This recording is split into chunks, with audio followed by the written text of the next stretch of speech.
CM ಕಾರ್ಯಕ್ರಮದ ವೇದಿಕೆಯಲ್ಲಿ ಮಾಜಿ ಶಾಸಕಿ ಶಾರದಾ ಮೋಹನ್ ಶೆಟ್ಟಿ ಅವರನ್ನು ನೋಡಿದ ಕಾಂಗ್ರೆಸ್ ಕಾರ್ಯಕರ್ತರು ಕಾರ್ಯಕ್ರಮ ಮುಗಿದ ಬಳಿಕ ಅನೇಕರು ಮುಗಿಬಿದ್ದು ಶಾರದಾ ಶೆಟ್ಟರನ್ನು ಮಾತನಾಡಿಸುವ ಪರಿ ಗಮನ ಸೆಳೆಯಿತು. ಕಳೆದ ವಿಧಾನಸಭಾ ಚುನಾವಣೆಯಲ್ಲಿ ಟಿಕೆಟ್ ಕೈತಪ್ಪಿದ್ದರಿಂದ ಬೇಸರಗೊಂಡ ಮಾಜಿ ಶಾಸಕಿ ಶಾರದಾ ಮೋಹನ್ ಶೆಟ್ಟಿ ಅವರು ಪಕ್ಷದ ಕಾರ್ಯಚಟುವಟಿಕೆಯಿಂದ ದೂರ ಸರಿದಿದ್ರು. ಕಳೆದ 1 ವರ್ಷಗಳಿಂದ ಅವರನ್ನ ಭೇಟಿ ಮಾಡಿದ ಕಾರ್ಯಕರ್ತರಿಗೆ ಇವತ್ತು ಸಿಎಂ ಕಾರ್ಯಕ್ರಮದಲ್ಲಿ ಅವರನ್ನ ನೋಡಿ ತುಂಬಾ ಖುಷಿಪಟ್ಟರು. ಕಾರ್ಯಕ್ರಮ ಮುಗಿದ ಬಳಿಕ ನೂರಾರು ಸಂಖ್ಯೆಯಲ್ಲಿ ಮುಗಿಬಿದ್ದ ಕಾರ್ಯಕರ್ತರು ಶಾರದಾ ಶೆಟ್ಟರನ್ನ ಆತ್ಮೀಯವಾಗಿ ಮಾತನಾಡಿಸುವ ಮೂಲಕ ಖುಷಿಪಟ್ಟರು. ಮತ್ತೆ ತಾವು ಕಾಂಗ್ರೆಸ್ನ ಸಕ್ರಿಯ ರಾಜಕಾರಣಕ್ಕೆ ಬಂದಿರುವುದು ತುಂಬಾ ಸಂತೋಷವಾಗಿದೆ.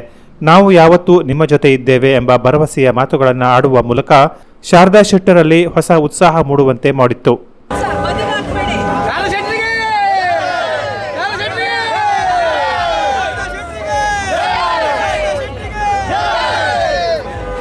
ಒಟ್ಟಾರೆ ಲೋಕಸಭಾ ಚುನಾವಣೆ ಸಂದರ್ಭದಲ್ಲಾದರೂ ಮಾಜಿ ಶಾಸಕಿ ಶಾರದಾ ಶೆಟ್ಟಿ ಅವರು ಸಕ್ರಿಯ ರಾಜಕಾರಣಕ್ಕೆ ವಾಪಸ್ ಆಗಿರುವುದು ಕಾಂಗ್ರೆಸ್ ಪಕ್ಷಕ್ಕೆ ಆನೆ ಬಲ ಬಂದಂತಾಗಿದೆ.